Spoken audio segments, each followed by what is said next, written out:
Week 8, Lesson 3 of Racism, Diversity, and the X-Men. In June 1963, there was a comic book about a group of the world's strangest heroes, led by a man in a wheelchair, who taught his team to use their strange talents for good, even though doing so might cause them to be hated and feared by the very people they were trying to help. This series was called Doom Patrol, and it was DC trying to imitate Marvel's edgier style. While it may not have been a huge success, it did catch Marvel's attention, who created their own version of Doom Patrol 3 months later. This team was about a group of misfits with strange powers led by a man in a wheelchair who taught them to use their gifts for good, even though doing so might cause the people they were trying to help to fear and hate them. This group was called the X-Men. It was created by Stan Lee and Jack Kirby and was about a group of kids that were born with their powers. Stan Lee admits that he made the characters be born with their abilities because it was too much work to come up for individual origins for each of their superpowers. Stan Lee's X-Men consisted of a group of all Caucasian teenagers with special powers. There was Cyclops, who could shoot blasts out of his eyes, Jean Grey, who had telekinetic and telepathic powers, Angel, who had wings on his back, Iceman, who could turn the air into ice particles, and there was Beast, who was an intellectual with incredibly large feet. They were led by Professor X, who was the world's strongest telepath and incredibly wealthy. It didn't do much to show off diversity. Sometimes Stan Lee would add subtle allegories to racism, but the focus was mainly on the superhero fights. The book wasn't that good, and when Stan Lee and Jack Kirby stopped working on it, it found a bit more success, but ultimately was cancelled. The numbering continued, but for years, the book was just publishing reprints. All this changed in 1975 when Giant Size X-Men issue number 1 was released. All but one of the X-Men left the team and were replaced with an international cast. There was Colossus, a Russian who could turn his body into unbreakable metal. There was Storm, an African who could alter the weather at her will. There was Nightcrawler, a German who looked like a demon and could teleport and disappear in the shadows. There was Banshee, an Irishman with a voice that could do impossible things. For 2 issues, there was Sunfire, a Japanese man who could fly and shoot bolts of radiation. And for 3 issues, there was Thunderbird, a Native American who was faster and stronger than most humans. Finally, the team had a Canadian member, with claws and a metal skeleton, who went by the codename of Wolverine. The original X-Men, who started out as teenagers, were now adults and left the team, with the exception of Cyclops, who stayed on as its leader. This was the biggest jump in age that superheroes had seen since Spider-Man graduated to university. Once they returned to the X-Men's numbering at issue number 94, the book was taken over by writer Chris Claremont, who turned the book into one of the most successful in the history of comics. Early issues would have the characters tackle enemies like demons and animal-human hybrids. Sunfire left the team permanently, and Warpath was killed during a mission, giving the team's leader, Cyclops, a guilt complex, which lasted with him for years. The book was overcrowded with characters, and most of the new characters had stereotypical personalities. But at least they had personalities, which quickly grew into realistic personalities. They soon reacted how real people would react to absurd situations that they faced, and, as a result, it was easier for many readers to care about them than almost any other characters that were being written at the time. Claremont's X-Men was originally drawn by Dave Cockrum, but changed noticeably when a young Canadian artist named John Byrne took over the penciling duties. The lines became cleaner, and the characters started to spend most of their time between fights instead of always fighting.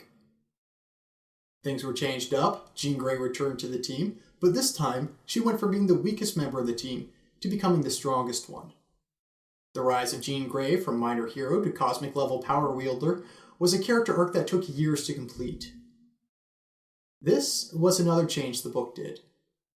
Characters' personalities evolved over many years, and although fights would wrap up in an issue or 2, longer stories could take more than a year to tell. Jean Grey's story originally concluded in what is now known as the Dark Phoenix Saga, a story where the power starts to consume her and make her act evil. She feeds off a star and wipes out an entire civilized planet, effectively committing genocide. A space empire wants her to be put on trial for her crimes, but her teammates, the X-Men, try and save her, only to have her start to go out of control again.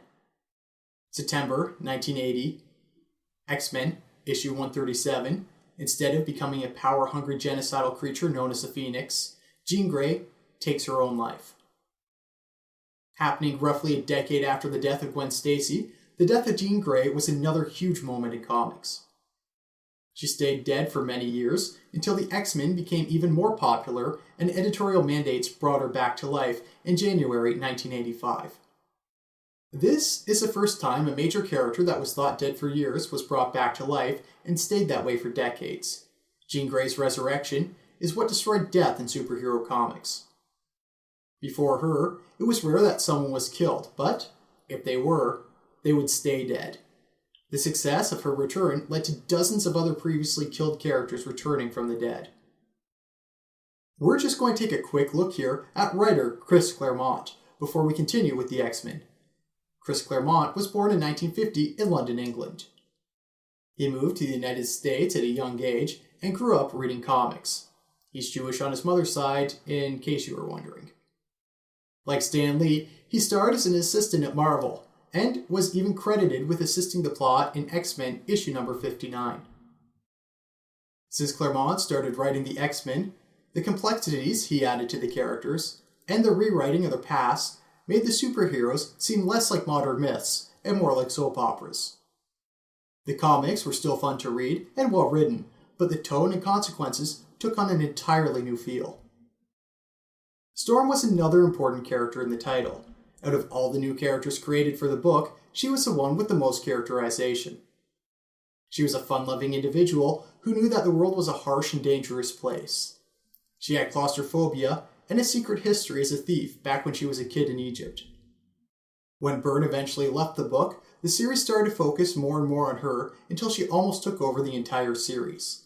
She was the X-Men's leader after Cyclops left the team, and was the first black heroine in comics. Of course, the most popular member of the team wasn't Jean Grey, Storm, or Cyclops. It was a Canadian mutant known as Wolverine, who had a rapid healing ability, a metal skeleton, and metal claws which he would use to kill his enemies. Wolverine was originally the team's berserker, and he could snap at any time. For the first few years, he was mainly a background character and didn't do much because Claremont just didn't know what to do with him. Claremont was originally going to kill off the character, but John Byrne, who, remember, was also Canadian, wasn't going to let the writer kill off the only Canadian superhero Marvel had. Wolverine's rise to fame happened during the Dark Phoenix Saga, where the rest of the team of the X-Men were captured, and it was up to Wolverine to try and save them. This was the first time Claremont's X-Men comics focused mainly on a single character, and it started what would soon become an annual tradition of spending an issue focusing on Wolverine. In it, Wolverine admitted that he'd killed in the past and would use his claws to threaten the enemies into giving him information. He didn't want to kill these people who stood in his way, but he wouldn't feel conflicted if he had to take their lives to save his friends. Fans loved it, and Wolverine was the first X-Men to get his own solo spin-off comic. It was written by Chris Claremont and drawn by Frank Miller, who we'll talk about in a later video. In it, they explored Wolverine's dark past and realized that Wolverine was a Ronin, a samurai without a master. This brought some Eastern culture into the superhero comics, without having all the villains be racist stereotypes. Wolverine was a darker hero than almost any other main character who was in monthly comics at the time, and he became a huge hit with the fans. He was one of the first characters after the Comic Code Authority loosened its rules who was not afraid to kill. He was such a success that even though he was created over a decade after Spider-Man and over 3 decades after Superman and Batman, to date, he has been in more individual comic book issues than any of those other characters. It wasn't just the X-Men heroes that were making impact in comics.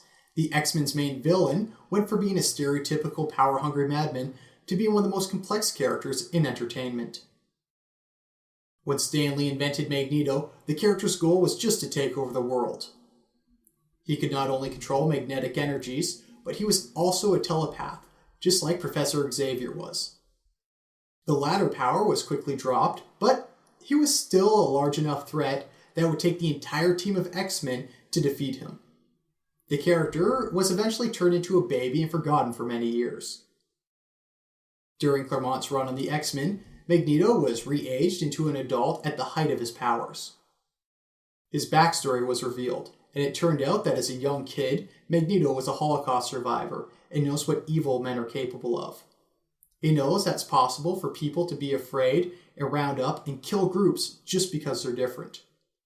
He's determined not to let this happen again and has taken a militant ideology in order to stop humanity from recreating the Holocaust on mutants. His motives are now understandable, and his methods are arguably more effective than Professor Xavier's were. This caused some fans to make a connection between the rights activist Malcolm X and Magneto, as seen here in this piece of fan art by Dave Watcher. Malcolm X wanted a more militant response in order for his people to ensure their safeties and freedoms in America, while the rights leader Martin Luther King Jr. was promoting more peaceful coexistence and nonviolent change like Professor X was. This connection was probably unintended on Claremont's part. However, Claremont has stated that the X-Men are hated, feared, and despised collectively by humanity for no other reason than that they are mutants. So, what we have, intended or not, is a book that's about racism, bigotry, and prejudice. Both Malcolm X and Martin Luther King Jr. were trying to combat racism, bigotry, and prejudice, and they were using different tactics to do it. So, you can see there is a comparison that can be made here. Stan Lee also said that he based Magneto and Professor X's relationship off of Malcolm X's and Martin Luther King Jr.'s. But remember that Stan Lee is a showman, and there's a good possibility that he was fabricating the truth when he said it. Chris Claremont would write the X-Men book for 16 years before finally leaving Marvel. The highlight of his run is when he teamed up with John Byrne during the early 1980s. His run on the comics has been so successful that the X-Men have had hundreds of spin-offs and imitators since then. So, why is Claremont's run on the X-Men so important? Because it took superheroes away from Stan Lee's larger-than-life characters with real-world problems and made the characters act like everyday people would in larger-than-life situations. Storm was the first black heroine in comics and one of the most popular superheroines ever. Jean Grey's death and rebirth helped usher in the end of permanent death in comics. And Wolverine set up the success of darker heroes that would follow him in the coming years. The X-Men started the template and formulas that nearly all superhero groups with new original characters would use after them. And they made the superheroes seem less like mythological figures and act more like characters would in a soap opera. Questions to contemplate. Why do you think that Wolverine is one of the most popular superheroes of all time? What problems might arise from writing the same comic book series for 16 years?